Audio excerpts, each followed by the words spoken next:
They serve as a kind of visual shorthand, a way of conveying complex messages quickly and efficiently. But what happens when those symbols connote darker ideas and convey more dangerous messages? I obviously can't read Dylann Roof's mind. I don't know his motivations. But what I do know is that hate symbols had a whole lot to do with what he did.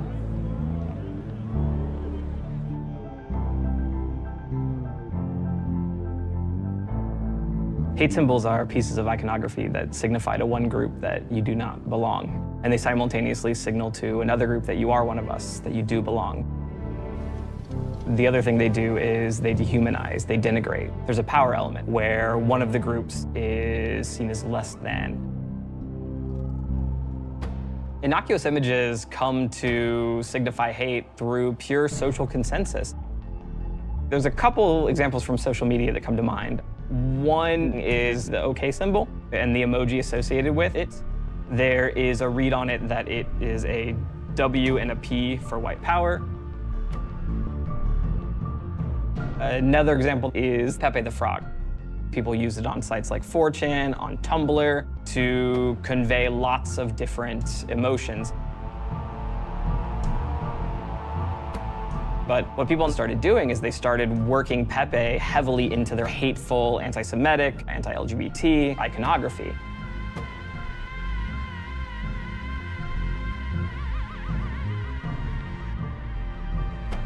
And so it was just kind of sheer force of use that started shifting the message around Pepe.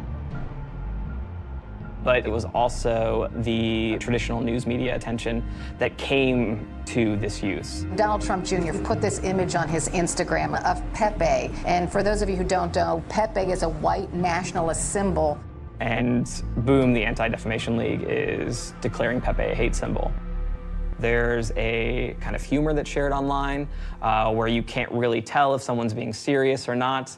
There's a lot of room for irony of putting out a message, then being able to say, haha, joke's on you, I didn't really mean that. And so it's a way to mask your intent. And when it comes to hate symbols, racist memes, and the dehumanizing things you're doing to Pepe the Frog, all of a sudden you are spreading a lot of hate really, really far. When kids like Dylann Roof go online and they find these forums and they start getting integrated with these conversations and the symbology associated with these conversations, then they're not only getting a feeling of superiority over another group of people, they're getting a feeling of inclusion with a group of people as well. And that's just as dangerous.